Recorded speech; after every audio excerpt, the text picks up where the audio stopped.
అనాదిగా మానవులందరికీ ఒకటే ఒక కోరిక, ఎక్కువ కాలం జీవించాలి. సో, దీని గురించి అనాదిగా అందరూ కూడా రకరకాల ప్రయత్నాలు, రకరకాల కొత్త థియరీస్ గానివ్వండి, కొత్త కొత్త మందులు ఇట్లా రకరకాలుగా ప్రయత్నాలు ఎవరికి తోచిన ప్రయత్నాలు ఏ కాలం వాళ్ళైనా చేస్తూ వస్తున్నారు. ఇన్‌ఫాక్ట్ జబ్బొచ్చినా మీరు గుడికెళ్ళినా సరే మహామృత్యుంజయ హోమం చేయండి అంటారు. మృత్యుంజయ హోమం అంటే ఏమిటి? ఓం త్రయంబకం యజామహే సుగంధిం పుష్టివర్ధనం ఉర్వారుకమివ బంధనాత్ మృత్యోర్ మృక్షీయ మామృతాత్. అంటే ఓంకారం తర్వాత సుగంధాలు వెదజల్లే మనుషులకి పుష్టిని కలిగించేటటువంటి, మనుషులకి పుష్టి అంటే ఆరోగ్యం, బలము కలిగించేటటువంటివి సుగంధాలు వెదజల్లేటటువంటి ముక్కంటి త్రయంబకం. సో ఈ శివుడా మీకు నమస్కరిస్తూ నేను ఏమడుగుతున్నాను నిన్ను? ఉర్వారుకమివ. ఉర్వారకం అంటే పండిన దోసపండు. మీరు దోసపాదును చూసినట్లయితే అది పండిపోయిన తర్వాత పండు మనం తెంపక్కలది, ఆటోమేటిక్గా పాదు నుంచి అది విడిపోతుంది. సో ఎలాగైతే దోసపండు తన పాదు నుంచి అనాయాసంగా అలవోకగా పెద్ద కష్టపడకుండా విడిపోతుందో అలాగా నా బంధాల నుంచి, అంటే అలాంటి మరణం ఇవ్వు స్వామి అని శివుని ప్రార్థిస్తున్నాం. నన్ను ఎక్కువ కాలం బతికేటట్టు చూడు, నాకు చావు లేకుండా చూడని అడగట్లా. సో అల్టిమేట్ మనకి అన్నిటికంటే అతి ఉత్తమమైన వరం దేవుడు మనకి ఏమి ఇవ్వగలడు అంటే అనాయాస మరణం, సునాయాస మరణం. అనాయాస అంటే ఆయాసం లేకుండా, కష్టపడకుండా పడుకున్నట్టుగా హ్యాపీగా వెళ్ళిపోవడం గురించి ప్రార్థిస్తున్నాం తప్ప నన్ను 110 ఏళ్ళు బతికించు, 125 ఏళ్ళు బతికించు అని మనం అడగట్లే. ఎందుకంటే అప్పుడు మన శరీరం ఎలా ఉంటుంది, ఏం పనులు చేసుకోగలం అని అందరికీ తెలిసిన విషయమే. సో దేవుడు ఇచ్చేటటువంటి అతి గొప్ప వరం ఏంటంటే అనాయాస మరణం. అది మహామృత్యుంజయ మంత్రం అంటే అదే బేసికల్లీ. ఉర్వారుకమివ బంధనాత్ మృత్యోర్ మృక్షీయ అమృతాత్. అమృతత్వంలోకి తీసుకెళ్ళు. ఇలాగ నన్ను ఎలాగైతే దోసపండు తన పాదు నుంచి అనాయాసంగా విడిపోతుందో అలాగ నాకు మరణం ఇచ్చి అమృతతత్వాన్ని నాకు అలాగా ఇచ్చేసినట్టు. అమృతం అంటే మృతి లేనిది, అమృతత్వంలోకి నన్ను తీసుకెళ్ళు అని చెప్పి. అమృతత్వం అంటే చావుకి భయపడని స్టేట్, మృతి లేని స్టేట్ కాదు. శరీరం వచ్చిన మృతి వస్తుంది కాబట్టి అమృతత్వంలోకి, అంటే చావుకు నేను భయపడనటువంటి స్టేజ్ నన్ను తీసుకెళ్ళు స్వామి అని. సో ఇదంతా దీన్ని చెప్పడానికి నేను ఈ వీడియో చేయట్లా. సో ఎక్కువ కాలం బతకాలి. సో ఎక్కువ కాలం ఎలా బతకాలి అన్నటువంటి దాని మీద will come back to science. So డాన్గో గారు మనం చెప్పినటువంటి ఆయన ఒక ప్రయోగాన్ని, ఒక ఎక్స్పెరిమెంట్ని కోట్ చేశారు. ఆ ఎక్స్పెరిమెంట్లో ఏం చేశారంటే ఎక్కువ మంది కాదు, ఒక 6 మంది 45 నుండి 65 వయస్సు గల ఆడవాళ్ళని తీసుకుని ఈ 6గురికి 8 వారాలు హార్డ్లీ 2 నెలల పాటు మేము చెప్పినట్టు చేయండి, మీరు చెప్పినట్టు చేయించిన తర్వాత మీ ఆరోగ్యం ఎలా ఇంప్రూవ్ అవుతుందో చూద్దాం అని చెప్పేసి వాళ్ళు ఒక ప్రయోగం చేశారు. ఇది అమెరికాలో, యూఎస్లో జరిగింది. సో వాళ్ళు చేసినటువంటి అంటే ఇప్పుడు ఎక్స్పెరిమెంట్ అనేది ఎలా ఉంటుందంటే ముందు కొంతమందిని సెలెక్ట్ చేసుకుంటారు. వాళ్ళకి ఒక ఎక్స్పెరిమెంటల్ ప్రోగ్రామ్ ఇస్తారు. అంటే మీరు ఇలా చేయండి, ఇంతకాలం చేయండి, దీని తర్వాత మనం ఈ పారామీటర్స్ మనం పరీక్ష చేద్దాం. సో అప్పుడు మనం అనుకున్నది, ముందు ఎక్స్పెరిమెంట్ మొదలుపెట్టే ముందే ఈ ఆబ్జెక్టివ్స్ మనం రీచ్ అవ్వాలని, ఈ ఆబ్జెక్ట్స్ మనం పరీక్షించాలని పెట్టుకుంటారు. అవి ఎలా ఉన్నాయి అని పరీక్ష చేస్తారు. సో వీళ్ళలో సో 8 వారాల పాటు ఉంటుంది ఎక్స్పెరిమెంట్. ఈ 6 మంది మహిళలకి వాళ్ళ తిండి మేము మారుస్తాము, మేము చెప్పినట్టుగా వాళ్ళ వ్యాయామం రోజు చేయాలి, కనీసం 7 గంటల పాటు నిద్రపోవాలి. క్వాలిటీ ఆఫ్ నిద్ర అంటే నిద్ర వల్ల శరీరానికి రెస్ట్ వస్తుంది, తనకు తాను రీజనరేట్, అంటే తనకు తాను హీల్ చేసుకునేటటువంటి టైం వస్తుంది. సో నిద్ర మేము చెప్పినంత టైం నిద్రపోవాలి, వేరే మానసిక ఒత్తిడులు లేకుండా మేము చెప్పినటువంటి చిట్కాలు వాళ్ళు చేయాలి. సో ఇట్లా గనక 2 నెలల పాటు చేసినట్లయితే వాళ్ళు ఏవి మార్పులు వస్తాయని చూశారు. సో వీళ్ళందరూ గుర్తుపెట్టుకోండి, 45 నుండి 65 వయసు గల మహిళలు బేసికలీ. సో యూజువలీ ఈ వయసు మహిళలు కొంచెం ఓవర్ వెయిట్ ఉంటారు, షుగర్లు, బీపీలు ఉంటాయి. ఇవన్నీ కూడా లైఫ్ స్టైల్ డిజార్డర్స్ అంటారు. అంటే మన ఆచార వ్యవహారాలు, తిండి తెప్పలు, వ్యాయామం సరిగ్గా లేకపోవడం వల్ల వచ్చినటువంటి జబ్బులు. ఈ జబ్బుల్ని మనం కరెక్ట్ చేస్తే ఏమవుతుంది అని చెప్పేసి వాళ్ళు చూశారు. 8 వారాలు అయిన తర్వాత మీ వయస్సు 40, 65 ఉండొచ్చు. వయస్సు అంటే ఏమిటి అని ఒకసారి మాట్లాడితే వయసులో మనం 2 రకాలు ఉంటాయి. అందరికీ ఒక వయసు అంటే ఆ వయసులో రకాలు ఏంటంటే అని అనుకోవచ్చు మీరు. ఒకటి క్రోనలాజికల్ ఏజ్, అంటే మీరు పుట్టిన తేదీ మీకు తెలిస్తే ఇన్నేళ్ళు అయింది, ఈ శరీరం పుట్టి ఇన్నేళ్ళు అయింది. రెండవది ఏంటి బయలాజికల్ ఏజ్, అంటే ఇప్పుడు మనం ఎప్పుడు పుట్టామో మనకు ఎలా తెలుసు? మనకు ఒక బర్త్ సర్టిఫికేట్ ఒకటి, అంటే తల్లిదండ్రులు చెప్పారు మా బాబు ఈరోజు పుట్టావు నువ్వు అని మనకు తెలుసు. ఇన్ఫ్యాక్ట్ మీరు పల్లెటూళ్ళకి అయితే చాలామంది ఎప్పుడు పుట్టామో వాళ్ళకి తెలియదు అసలు. అప్పుడు వయసు ఎలా తెలుస్తుంది వాళ్ళకి? వాళ్ళ శరీరం యొక్క ఫంక్షన్స్ బట్టి, వాళ్ళ అవయవాల యొక్క వయసు బట్టి వీళ్ళ వయసు ఇంత ఉండొచ్చు అని అందరికీ తెలిసిందే. ఇప్పుడు మనిషిని చూస్తాము, ఈ మనిషి ఇంత ఏజ్ ఉండొచ్చు అని మీరు అనుకుంటారు కదా. నేను ఎంత ఇప్పుడు ఆడవాళ్ళు ఉంటారు, వాళ్ళ వయసు చెప్పడానికి వాళ్ళు ఇష్టపడకపోవచ్చు, కానీ చూసిన వాళ్ళకి ఓహో సుమారు ఇంత వయసు ఉంటుందని తెలుస్తుంది కదా. అది బయలాజికల్ ఏజ్. అంటే మనిషి యొక్క ఆరోగ్యం బట్టి, ఆ శరీరం బట్టి ఎంత వయసు ఉండవచ్చు అది బయలాజికల్ ఏజ్. ఎంత వయస్సు వాళ్ళ పుట్టిన తర్వాత కాదు, అది ఒక వయసు, ఇది ఒక రెండో రకమైనటువంటి వయసు. సో ఈ రెండో రకమైన బయలాజికల్ ఏజ్ అంటాం. సో ఫస్ట్ది క్రోనలాజికల్ ఏజ్, అంటే ఎన్ని సంవత్సరాలైంది ఈ శరీరం పుట్టి. రెండవది అది దాని లోపల అవయవాల ఫంక్షన్ బట్టి అది ఈ వయసు ఏదో ఉందో అది తగ్గచ్చు, పెరగచ్చు. తగ్గించుకోవడానికి ఏ ఇంటర్వెన్షన్ చేస్తే మన బయలాజికల్ ఏజ్ తగ్గుతుంది అనేటటువంటివి తిండి, వ్యాయామం, నిద్ర, మానసిక ఒత్తిడి తగ్గించుకోవడం. ఈ నాలుగు చేసిన తర్వాత చూసినట్లయితే ఒక 62 ఏళ్ల మహిళ, సో ఏం చేశారు, ఈ 8 వారాల తర్వాత వాళ్ళ బయలాజికల్ ఏజ్ ఎట్లా మీరు పరీక్షిస్తారు అంటే దానికి ఒక సైంటిఫిక్ ఫార్ములా ఉన్నది. దాన్ని స్టీవెన్ హోర్వాత్స్ ఎపిజెనెటిక్ క్లాక్ అంటారు. అంటే స్టీవెన్ హోర్వాత్ అనే సైంటిస్టు ఒక క్లాక్, ఒక ఫార్ములా కనిపెట్టాడు ఆయన. అది అంటే ఇంటర్నెట్లో ఉంటుంది, మీరు దానిలో వేస్తే మీకు మీ బయలాజికల్ ఏజ్ మీకు వస్తుంది బేసికలీ.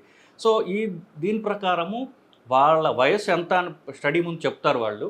ఈ 2 నెలల తర్వాత ఈ ఫార్ములా ప్రయోగించి వీళ్ళ వయసు ఎంత తగ్గించుకున్నారు వీళ్ళు అనేటటువంటిది ఈ పరీక్ష యొక్క ముఖ్య ఉద్దేశం, ప్రైమరీ టార్గెట్. సో దాంట్లో ఒక మహిళ 62 ఏళ్ళు, ఆవిడకి 11 ఏళ్ళు ఆవిడ వయసు తగ్గించుకోగలిగింది. మిగతా అందరూ కూడా 6 మంది ఉన్నారు కదా, మిగతా 5 మంది కూడా 4 నుండి 6 సంవత్సరాలు వాళ్ళ వయసును తగ్గించుకోగలిగారు. సో వయసు తగ్గించుకోగలగటం అంటే వయసుతో వచ్చినటువంటి జబ్బుల్ని రివర్స్ చేసుకోవడమే. వీళ్ళు చేసినట్టు ఇంటర్వెన్షన్స్ మళ్ళీ చెప్తాం. ఫస్ట్ తిండి గురించి చెప్పాను. తిండి మార్పిడి. ఏం మార్పిడి చేశారు వీళ్ళు? ఏం చేశారంటే వీళ్ళకి ఒక రిసార్ట్లో పెట్టుకోండి, బేసికలీ 2 కప్స్ ఆకుకూరలు, మనం తినేటటువంటి సలాడ్స్లో ఆకులు ఉంటాయి, మీరు చూసినట్లుంటే రంగురంగులు ఉన్నటువంటి క్యాబేజ్ ఇట్లాంటివి ఉంటాయి. సో 2 కప్స్ ఆకుకూరలు, 2 కప్స్ సలాడ్స్ అంటే కీరా, టమాటో, క్యారెట్, బీట్రూట్ ఇట్లాంటివి. కలర్ఫుల్ వెజిటబుల్స్, మళ్ళీ నేను ఇందాక చెప్పినటువంటి క్యాబేజ్ లాంటి రకరకాల రంగురంగుల ఆకులు ఉన్నటువంటివి. 1/2 కప్ పంకిన్ సీడ్స్ అంటే గుమ్మడి గింజలు 1/2 cup. 1/4 cup, 1/4 cup sunflower seeds పొద్దుడు పువ్వు యొక్క గింజలు. బీట్రూట్ 1 లేదా 2. ఇవన్నీ వెజిటేరియన్స్వి. నాన్ వెజిటేరియన్ తినగలిగిన వాళ్ళకి లివర్, యానిమల్ మీట్ తినగలిగిన వాళ్ళకి ఆ కాలేయం, జంతువుల అంటే మేక ఇట్లాంటి మటన్ యొక్క కాలేయము, కనీసము రోజుకి 2-3 గుడ్లు. ఇదండి డైట్ వాళ్ళకి. ఎక్కడా కూడా కార్బ్స్ లేవు. మీరు చూడండి, ఎక్కడా కూడా రైస్ కానివ్వండి, వీట్ కానివ్వండి, జొన్నలు, కూరలు ఏమీ లేవు. వాళ్ళకి మోస్ట్లీ 90% సలాడ్స్ తినిపించారు, మీట్ తినిపించారు, ప్యూర్ మీట్, ప్యూర్ ప్రోటీన్ తినిపించారు. దీంట్లో ఎక్కడా కూడా మిగతా ఎవరెవరైతే చెప్తున్నారో ఇవి తినండి ఆరోగ్యం, ఇలాంటివి తాగండి ఆరోగ్యం, ఇవి ఏమీ దీంట్లో లేవు. మళ్ళీ చెప్తా, లీఫీ వెజిటబుల్స్, ఆకుకూరలు, సలాడ్స్, కలర్ఫుల్ వెజిటబుల్స్, గుమ్మడి గింజలు, సన్ఫ్లవర్ గింజలు, 1-2 బీట్రూట్లు, లివర్ 3 ounces, 3 కప్స్ వేసుకోండి. 3 కప్స్ లివరు, ప్రతిరోజు గుడ్లు 2 లేదా 3 గుడ్లు. ఇవన్నీ కూడా వాళ్ళకి తిండి రూపంలో పెట్టారు. రోజంతా ఇంతే తిండి వాళ్ళకి. తర్వాత కనీసం 7 గంటల పాటు నిద్రపోవాలి, అది మినిమం.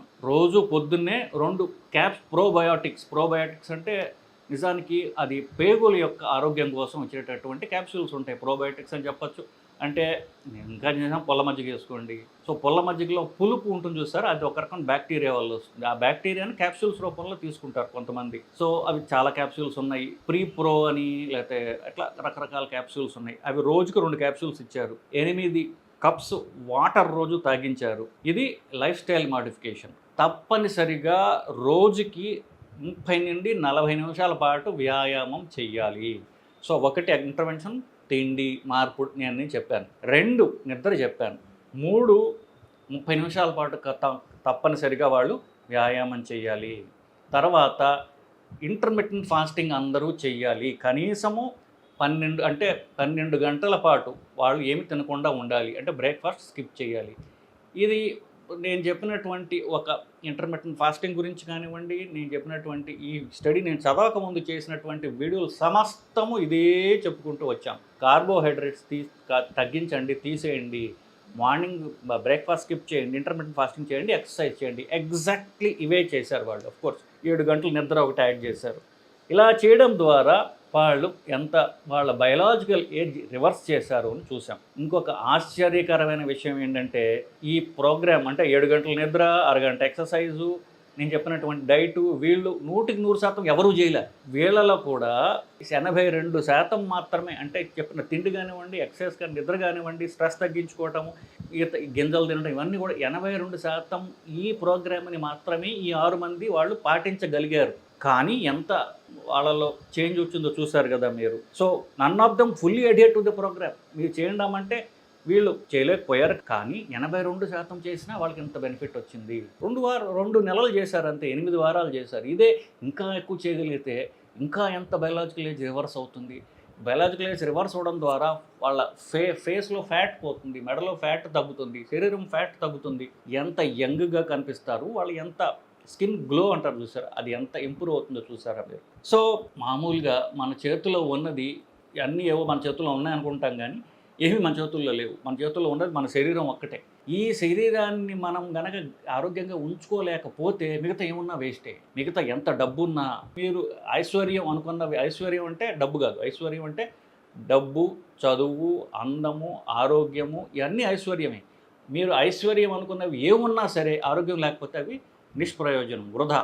అది మీ శరీరంలో మిమ్మల్ని మీరు చేసుకోవడమే ఎలా అనేటటువంటిది ఈ ప్రోగ్రామ్. సో ఏదైతే ఈ ఏజ్ బయలాజికల్ ఏజ్ తగ్గడం ద్వారా చేశారో అది directly proportional to heart health. అందుకు నేను మాట్లాడుతున్నాను. సో ఏజ్ తగ్గడం ద్వారా ఫస్ట్ మీ గుండె యొక్క ఆరోగ్యం పెరుగుతుంది. గుండె యొక్క ఆరోగ్యం పెరిగితే మీరు జీవించడానికి, చిరకాలం జీవించేటటువంటి, ఎక్కువ కాలం ఆరోగ్యంగా జీవించేటటువంటి శక్తిని మీరు సంపాదించుకోగలుగుతారు.